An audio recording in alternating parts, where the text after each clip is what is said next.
hay como un imaginario que en una pareja del mismo sexo uno cumple la función de sostén y el otro de terceridad, que antes se llamaba función materna y función paterna, o que uno hace de mujer y otro de hombre. Personalmente creo que no es así, pero quisiera escuchar su opinión. Mm-hmm.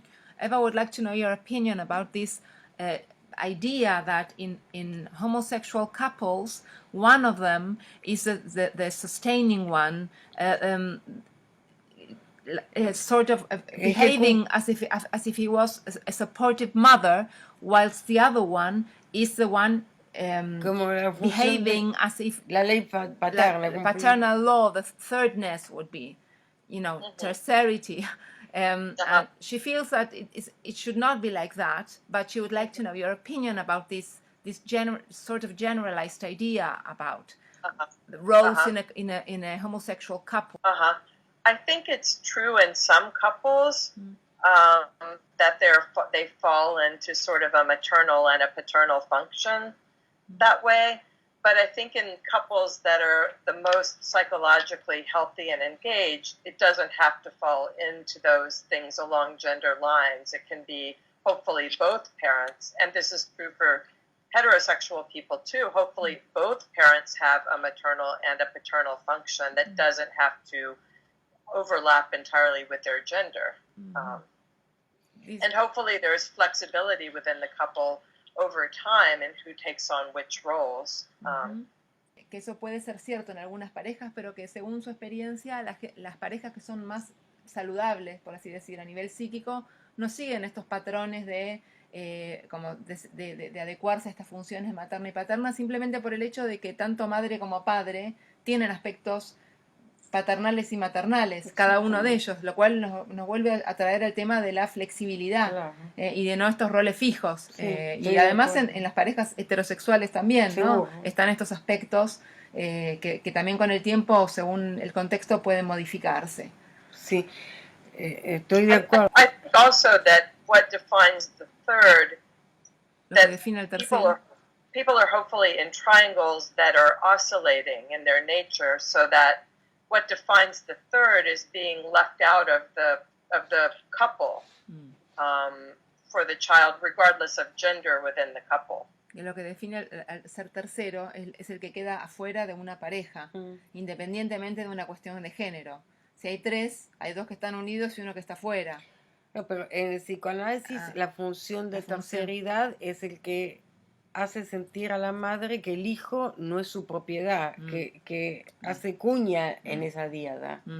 But Eva is also referring to the notion that the third is the one prohibiting the mother from keeping the baby to herself, establishing the law, saying, well, I mean, certain things are not allowed. El hijo es un sujeto, no es tuyo. She means it in the Lacanian sense of laying down the law and creating separation. Claro, lo que crea la separación. I think thirdness can evolve from the experience of people having a stronger bond with each other than they have with you, or a different bond with each other than they have from you. I would hope that the mother is not so crazy that she would only be with the child anyway. She should herself be able, in part, to break if she is going to be part of a couple, I would think. So that's why I don't like the genderedness of that kind of Lacanian idea, particularly. Sí, especially because there are so many times, like, it's not like we see people who are completely crazy because they grew up with one parent. I mean, sometimes, but often we see people who have a clear sense of thirdness, you know, and of there being a law there without the father stepping in and you know, putting it down in that way. Sí, que no está de acuerdo con esta... I think we also tend to call these things maternal and paternal, but we only call them that because that's the tradition of who does what in a family. It's just a continuation of sort of sexist ideas in some ways, even though there is the biologic function of nursing and other things like that. I think we still are really sort of a sexist perspective that one should be this way and one should be the other way.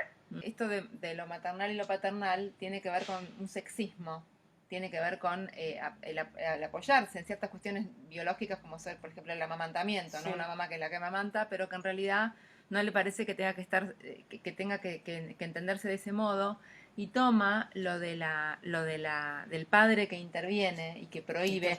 Dice que en general una madre tiene que estar muy loca, que si está en una relación de pareja, ella tiene que tener también los medios como para no apropiarse ella del niño, porque se supone que formó una pareja y después tuvo esa descendencia. Y entonces como que no es necesaria esta interdicción de parte de un padre, porque es algo que la madre ya tiene, salvo que sea una persona con severas dificultades.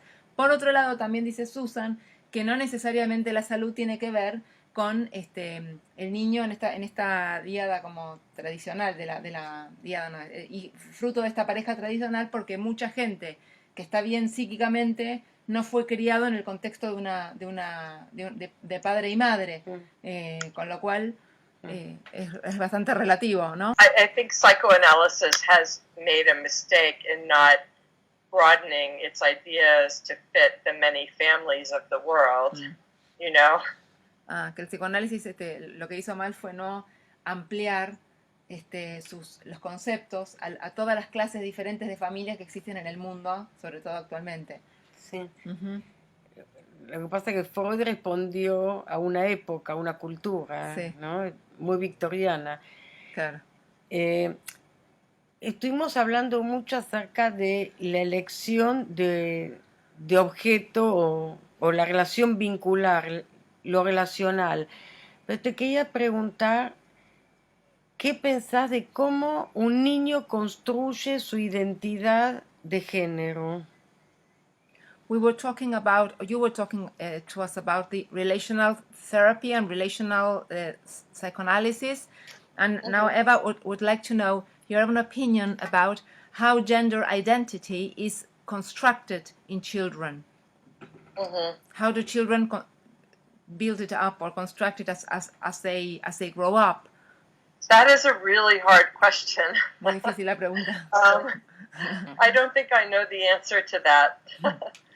I think we sometimes see children where there are attachment issues that present with gender identity presentations of those issues, but I also believe fully that there are people who really are the other gender, and their brains are somehow, in a way we don't understand, set up to be and feel the other gender. And so I think it's a very confusing area, because also in a lot of the transgender people that I myself see here in New York are in adolescence, which is a very big time of identity formation in general.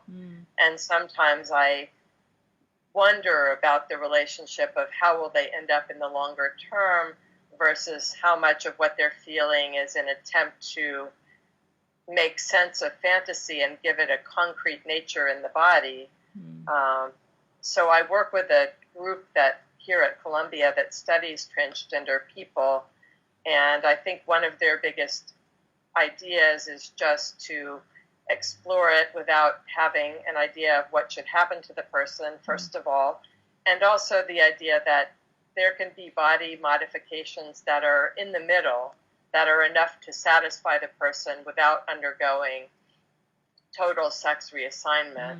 So I think the emphasis now is more on the fact that people in that category, it's its own third category. They're never going to be entirely the other gender. They weren't born into it, and that, you know, the more flexibility they can have in their ideas about gender and what makes them comfortable in their own skin, the better that they will do. The more they expect the kind of magical, like fairy godmother transformation into the other gender, the more they would be disappointed. But I do notice in adolescence it's very difficult, because I've seen a number where it's a big tension with the family, and it's hard to know what about gender has to do with separating from the family. Ujú. And it's very complicated. En la infancia hay cuestiones de género que tienen que ver muchas veces con trastornos en el apego, pero otras veces tiene que ver con algo que tiene que ver con el cerebro, me parece que dijo, en relación a cómo esa persona se percibe a sí misma y que capaz se percibe perteneciente al otro género. Entonces que en general la postura es de apertura, de exploración y de ver cómo esa persona lo puede transitar. Ella lo que cuenta es que su experiencia personal en Nueva York en este momento es con adolescentes que están con estas preguntas respecto de que no se sienten cómodos con su propio género y que lo que ella observa es que muchas veces hay toda una serie de factores a tener en cuenta. Cuanto más plasticidad hay en el sentido de explorar estas opciones y de incluso llegar a hacer algunas cirugías que no son estas cirugías de reasignación de sexo, sino que son algo intermedio, que les calma, digamos, esta inquietud, sin llegar al extremo de la reasignación, a veces son como pasos intermedios que son satisfactorios. Otras veces hay cuestiones familiares, donde hay cuestiones de la familia que no sabe, ella que tiene que explorar respecto de si son dificultades para separarse de la familia, o cuestiones que son como muy complejas. Pero en general, cuanto más plástica es la persona que está con esta pregunta en tratamiento, más chances tiene de que las modificaciones que eventualmente después haga sobre su cuerpo lo dejen satisfecho, y no esta idea radical de que venga la hada madrina con la varita mágica y que ¡tum!, le cambie el sexo y todos contentos, que eso no existe, que es de una rigidez como muy extrema y que es más preocupante. Pero bueno, siempre dentro de la complejidad del tema y de no tener una respuesta como acabada tampoco a la pregunta que vos le formulabas, ¿no? Que no es que se arma de esta manera. Claro, se arma, no, bueno, sí, sí. se va armando, ¿no? Clinically, in clinical terms, I tend to explore the gender, but look for other things that I can help them with, like anxiety or separation anxiety or depression, and then let the gender fall how it falls when they're feeling better. So work on the conflicts and see what happens gender-wise, rather than trying to. A lot of people come in very pressured to act or to define themselves, and I try to slow that process down a bit and give them the space to see what really they want and what makes sense, you know? Que muchas veces vienen como con una urgencia por tomar una decisión o por actuar, y que ella lo que hace en el tratamiento es abordar las cuestiones que tienen que ver con la ansiedad, que tienen que ver con la depresión, que tienen que ver con esta urgencia, y dando tiempo a su vez a que el tema vinculado a las cuestiones de género que están causando eso, se vayan como retrabajándose a la vez, como consecuencia de ir trabajando también otros temas. Exacto. No que viene y se da como esa respuesta tajante, ¿no? How many childs you have? I have two daughters. Two daughters. And how is the... They're 18 and 14. Oh. And how they feel? They feel heterosexual or something open? They both say that they're straight.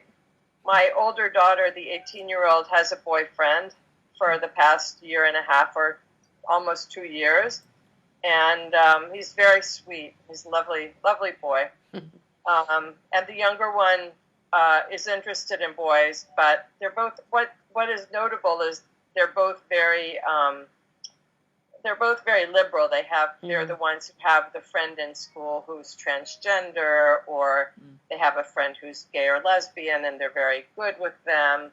So it kind of seems to follow the research on the topic that they won't be more or less likely to be gay, but that they are very compassionate toward sexual issues.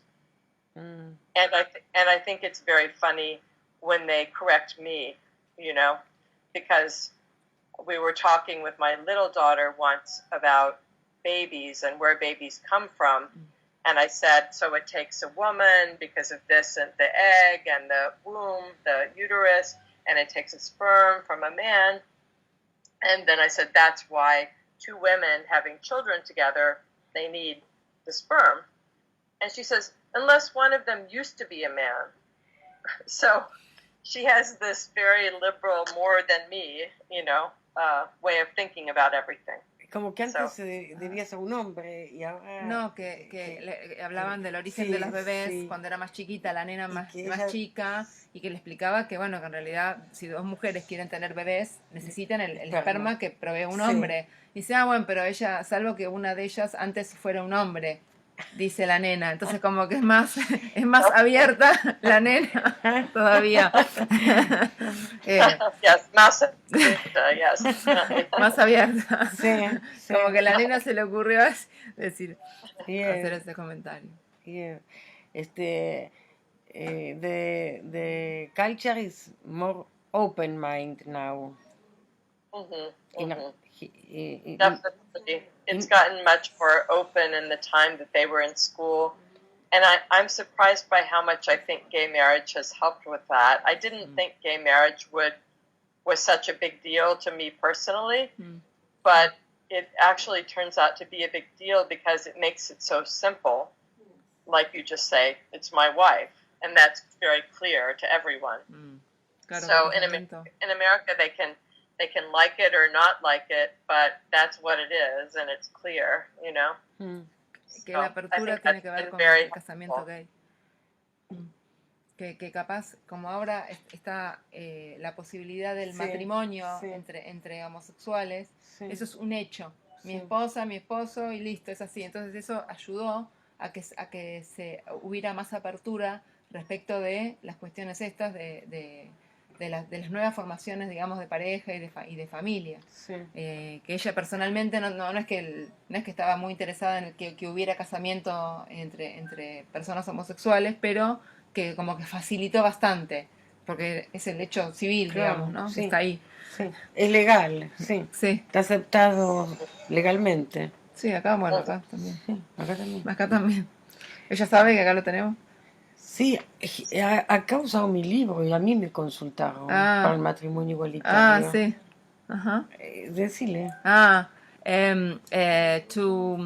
Here in Argentina we have gay marriage as well, and Eva was consulted on that subject before it was. When was it passed? When was it? Many years ago. Yeah, about 10 years ago. Sí, 10 years ago. About 10 years ago. There's here in Argentina. And the book I wrote too. They read this book. Great. Yes. I didn't think it would make such a personal difference to me because I had already been with my partner for many, many years before then, since we got together when we were both 21. But it does make a big difference. It's surprising. Yes. Claro, ella pensó que habían estado tanto tiempo juntas que no le iba a hacer mucho cambio el hecho del matrimonio en sí mismo, pero hizo más cambio del que pensaba. ¿La ley o ustedes se casaron? What make the difference? The law or that you married? I think the law makes it easier and also true when you introduce your spouse, you just say, this is my wife. And it's clear to everyone, as opposed to there never was a good word in English where you're going to say partner, it sounds like a business partner, you're going to say lover, but then the emphasis is on sexuality only, you're going to say mate, it's very, the language of wife, it's just very clear, Claro.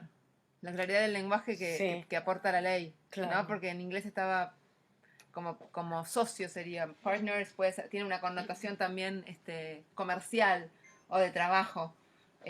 Partner, o sea, acá cuando decimos pareja, mi pareja, sí. Pero no había una palabra como parecido a pareja, era todo, o amante, es decir, lover, es como que solamente aborda la parte sexual y no la parte de compañero, de compartir y de un montón de otras cosas, ¿no? Claro. Entonces es como que el tema de la ley le puso como un nombre y fue facilitador en ese sentido, ponerle nombre. Claro.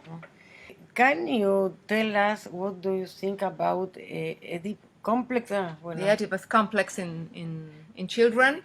No, si habría que ampliarlo or general opinion about this the concept of the Oedipus complex.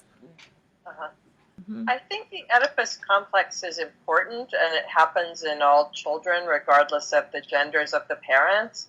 I just think that what's important about it is more the idea of being left out and of wanting things from both parents that you can't have.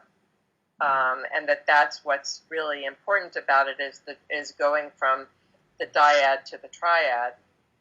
So I've seen it very clearly in my own children, where they go through these periods where they want to win you over and they want to be with you and they write you romantic notes. And, I think it happens the same in gay and lesbian and transgender families, because it's not so much about male and female as it is about the third, and the idea of there two people that have a different and in some ways in your mind as a child, a better relationship that you aren't allowed to have with them. Mm-hmm. So I think it's important. I just think that that's what's important about it. Sí. Bueno, que lo importante, que es un concepto importante, pero que se da en todos los niños, de todas las parejas, que lo ha visto en sus propias hijas y en todo tipo de familia, digamos, transgénero, con padres homosexuales y demás, pero que tiene que ver con el pasaje de la díada a la tríada, con que según los ojos del niño, en ese triángulo hay dos que gozan de una relación que tiene que ver con que el niño de ahí está excluido, hay algo de lo que él no participa, y que desde ese punto de vista que está más allá del género es de donde ella ve que es importante, porque tiene que ver con elaborar esa tríada, ¿no? Uh-huh. Ese lugar, como que tratan de tenerlo todo, los niños, ¿no? Escriben, ¿no? Quieren ganarse a uno, ganarse al otro de los padres, y bueno, y eso es lo que tienen como que poder procesar, ¿no? One thing I do think is important is the fact of the son or daughter being alike or different than the mother and the father, because I think that some of the ideas about it being harder for men having to disidentify with their mothers if they have a mother that's taking care of them, to become like the father and strong, like some of those ideas I think really they're very interesting, the difference in the genders and the impact on the daughter. For example, Judith Butler's idea that, the homosexual aspects of the relationship with the mother have to be disavowed, and therefore that femininity has a certain melancholic tone to it, I think are interesting. So I do think there's something about gender similarity and difference. It just isn't as cut and dried, and it isn't as much step by step and only according to gender as it seemed in what Freud was writing. Okay. También todo un elemento relacionado a las identificaciones y desidentificaciones de los rasgos. Por ejemplo, un hombre que toma rasgos de su madre cuando es solo criado por su madre, y una cantidad de otras cosas que son importantes, pero que no tienen que ver estrictamente con una cuestión de género. En el complejo. Los rasgos de carácter y qué es lo que se espera de cómo se van desarrollando, que toman de uno y de otro, pero como formadores de carácter me parece que lo está diciendo Susan, más que como cuestiones de género que haya que... Bueno. Susan, como que pienso que, sí. que por terminaríamos, Uh-huh. quisiera saber si ella piensa que hay algo que nos gustaría decir, que le parece importante y que no le preguntamos. Bueno. Susan, Eva here feels that perhaps it would be a good idea to bring this interview to an end, and she wanted to ask you if you would like to say something that perhaps she hasn't asked you, or something important that we haven't yet discussed. Do feel free to tell us. I think if psychoanalysis can get away from some of our developmental and gender-based ideas, it's an incredible treatment for many people. I notice more tendency for sexual and gender minorities going into analytic training and treatment, and also the same thing we have many more people at our institute now whose racial and ethnic backgrounds are different. And I see that as a very good sign that analysis is helpful with identity, understanding who you are and what matters to you and what you want. And I think if we can be more open the way we have started to be, the better, the more people will want what we have to offer, and it will be useful to them. Mm-hmm. I'm very impressed by the high number of Southeast Asian, Indian, Filipino, Chinese applicants we have to our analytics center. And I think when psychoanalysis gets very culture-bound, it's a problem, but we're at our best when we are talking about taking ideas and turning them on their head, like challenging them and looking for what's beneath them. Like, we're very good when we do that, and we're very bad when we try to construct grand theories about lots of things, Cree que el psicoanálisis es un campo de ayuda fundamental que si logra sacarse de encima toda esta cuestión del desarrollo, de lo que decía antes, ¿no? De las etapas del desarrollo y las cuestiones de género, que es sin duda una disciplina que ayuda a muchísima gente. Ella ve que hay mucha gente perteneciente a minorías ya sea culturales, gente que viene de China, gente que viene de Filipinas, gente que viene de otros países, que no solamente pide tratamiento para ser ayudada, sino que también se embarca en la formación analítica, que los institutos tienen ahora una diversidad cultural muchísimo más amplia de la que solía ser antes. Eso es un signo de todo lo que el psicoanálisis tiene para ofrecer.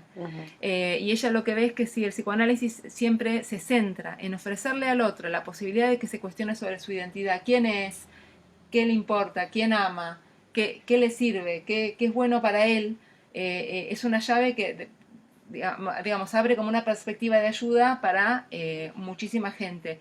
Mientras que si queda como muy ligado a una determinada cultura, es como que los efectos que tiene terminan siendo como muy restrictivos y ahí ya es como que toda esa diversidad como que se pierde. Pero ella dice que últimamente está como muy sorprendida del multiculturalismo de los candidatos, de la gente que también lo elige como formación, ¿no? Bueno. Formación analítica.